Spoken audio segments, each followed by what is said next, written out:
Hi everyone and welcome back to the channel. We're having an amazing stretch of warm weather here in November, so we invited some friends over to the patio to socially distance and socialize, and I'm going to make them my smoked chili con carne, Lama style. Let's get started, shall we?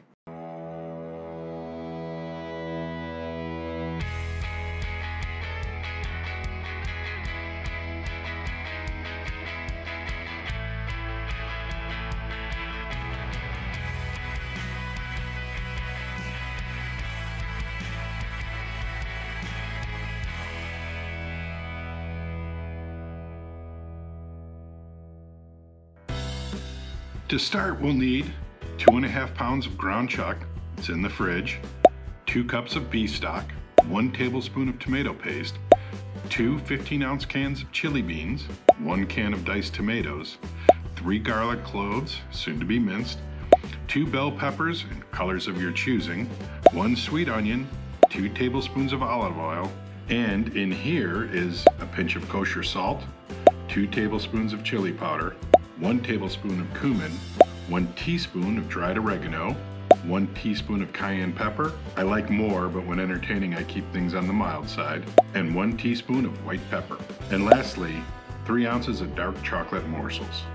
The hardware you'll need is 1 metal colander, 1 aluminum drip pan, a slow cooker, mine is a Cuisinart 3-in-1, and a smoker. I use the Masterbuilt 30-inch electric smoker. And for this recipe, I'll be using hickory wood chips. Let's turn on the smoker, add some chips, and let it heat up. A quick note here, you just need water in the drip pan. Next, back inside, we'll add the minced garlic, diced tomatoes, beef stock, olive oil, spices, chili beans, and tomato paste to the slow cooker and set it on low. We'll hold off adding the chocolate morsels until it heats up a bit. Next, let's prepare the ground beef. We need to pat it into a rectangular cube and make sure we compress it a bit so it doesn't break or fall apart while being smoked. Once that is done, we place the meat directly on a rack and put it in the smoker, which is now up to its set temperature of 230 degrees.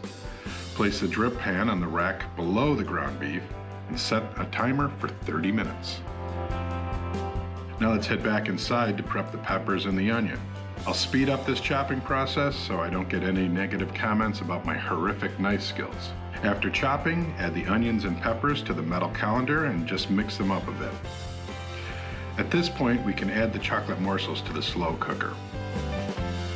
When the 30-minute timer is up, place the metal colander in the top rack of the smoker, add some more wood chips, and set a timer for another 30 minutes. When that 30 minutes is up, add some more wood chips to keep the smoke nice and thick. We only have 30 minutes to go. And we're done smoking. Back to the kitchen to add our smoked veggies to the slow cooker. Next, we'll break up the meat using a fork and a whisk. Don't break it up too fine. We want the meat to be a little chunky in the final chili. And we're done. Now you have 6 hours to enjoy the day and let all those flavors intermingle. While I set up the patio for my guests, let me say this is my recipe for chili. There are many others out there. In fact, this recipe came from one I found on the web that I experimented with and modified over the years after feedback from guests and myself, and that's true for all recipes. They're not scripture, but a roadmap to help you along the way to get to your favorite way of preparing any certain food. And that's it. We're ready to relax around the fire with some smoking good chili, the beverage of our choice, and some great conversation on a warm autumn's night. If you enjoyed, please like and subscribe. Cheers.